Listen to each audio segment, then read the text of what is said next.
ইচ্ছা মতো একটু নাড়া যেত না তাহলে কড়াই কি ছোট হয়েছে ভাই? কড়াই কিন্তু বাঁকা হয়েছে, সোজা হয়নি। এই যে আমাদের হুজুর হাঁসের মাংস চাকতেছে, ঝোল চাকতেছে এটা। হ্যাঁ চাচা, ঠিক আছে, এটা ঝোল চাকতেছে, তারপরে আসবে মাংস। কি হয়েছে ভাই? হয়েছে? কি লাগবে? লবণ লাগবে। এই যে আমাদের রাধুনী ভাই বলছে লবণ লাগবে। হ্যাঁ ইমরান ভাই, আপনার কি খবর?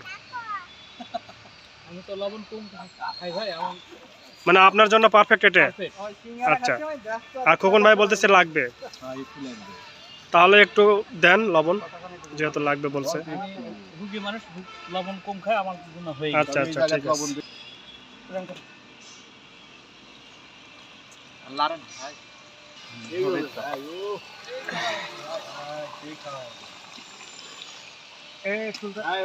ভিডিও আমাদের পাঠান, আমরা ইউটিউবে ছাড়বো ভাই। তাহলে আপনি একলা ছাড়া ভিতরে তুমি ঝাল দিওই না। ঝাল দিছ না ভাই, ঠিক আছে না, ঝাল পারফেক্ট হচ্ছে বড় ভাই। ভিডিও তো আমার আঙ্কেল কোনদিন খায়নি তো। এই টুটুর ভাই একটু নাড়ানাড়ি করেন না, একটু নাড়ানাড়ি করি ভাই, একটু দেন। নাড়ানাড়ি করি, একটু নাড়ানাড়ি বেটা না, নাড়তে নাড়তে টুকটা বেটা, নাড়তে নাড়তে নাড়তে নাড়তে বেটা না, ওটা বেটা, ওটা বেটা।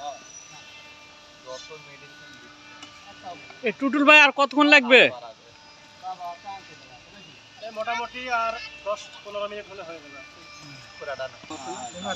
আচ্ছা, রান্না বান্না সবই হচ্ছে, কিন্তু আমাদের সবচাইতে আমাদের বিনোদন দেয় যে ভাইটা, এই যে মকলেশ ভাই পাইছি।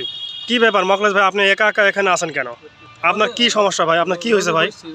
আপনি সেই সকাল থেকে দেখতেছি, যখন থেকে আমরা এই পিকনিকের অ্যারেঞ্জ করতেছি তখন থেকে আপনার মন খারাপ। আপনার সমস্যাটা কি বলেন দেখি? মন খারাপ না, রোদে বসছি। রোদে বসছেন মানে কি আপনি অসুস্থ? অসুস্থ না, তাহলে রোদে বসে আছেন কেন? এই শীতের দিন না। ও আচ্ছা আচ্ছা আচ্ছা, ঠিক আছে। তো ঠিক আছে, থাকেন, মন খারাপ করেন না। আর অল্প কিছুক্ষণের মধ্যে হাঁসের মাংস হয়ে যাবে, তারপর খেতে পারবেন। কি হুজুর, আপনি আগে ডিম খাওয়া শুরু করে দিয়েছেন কেন? কই ডিম খাচ্ছে? আপনি শুধু মিথ্যা কথা, এই মিথ্যা কথা বলেন। আমি মিথ্যা কথা বলেন? আপনি খুললেন কেন বলেন? আপনি কেন খুললেন?